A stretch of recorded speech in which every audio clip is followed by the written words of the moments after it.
एक डरावनी कहानी। डनलो गांव में कई दिनों से धुंध छाई थी, घनी, ठंडी और अजीब तरह की। लोगों ने कहना शुरू कर दिया था कि वो धुंध कुछ कहती है, जैसे फुसफुसाहट हो। हैरियट डर्न्स अपने पुराने खेत पर अकेली रह गई थी।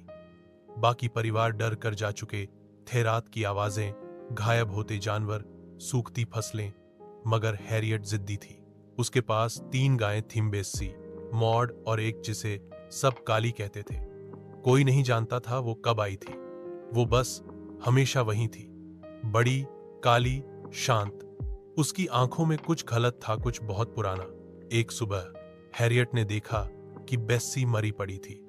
उसका शरीर फटा हुआ था, आंखें गायब और जीभ आधी कटी हुई। मगर वहां कोई खून नहीं था। बस एक कोने में काली खड़ी थी, बिल्कुल चुप, बिल्कुल स्थिर। अगली रात मॉड भी गायब हो गई। उसके नाम तक मिट गए, खाने के रजिस्टर, पहचान वाले टैग, सबसे। जैसे मॉड कभी थी ही नहीं। हैरियट को अब यकीन हो गया था कि काली साधारण गाय नहीं है। उसने उसे बेचने की कोशिश की, पर कोई उसे खरीदने को तैयार नहीं था।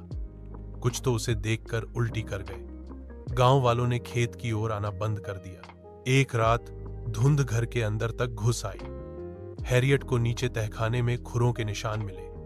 वह बंदूक लेकर गई और देखा काली वहां खड़ी थी, लेकिन अब वो गाय नहीं रही थी। उसके शरीर की हड्डियां अजीब ढंग से मुड़ी हुई थीं, आंखें लाल और बड़ी। पीठ पर उसका चमड़ा फटा हुआ था और अंदर कुछ धड़क रहा था। काली ने बात नहीं की, लेकिन हैरियट के दिमाग में छवियां दौड़ने लगीं, पुराने देवताओं की, मिट्टी में दफन राक्षसों की और बलिदानों की।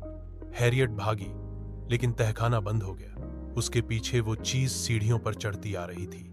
अगले दिन से हैरियट भी गायब हो गई। अब गांव वाले कहते हैं कि रात को एक काली गाय खेतों में घूमती है, बिना आवाज, बिना निशान। उसकी लाल आंखें अंधेरे में चमकती हैं, और जब वो रुकती है, कोई ना कोई गायब हो जाता है। धुंध अब कभी नहीं छटती डनलो से।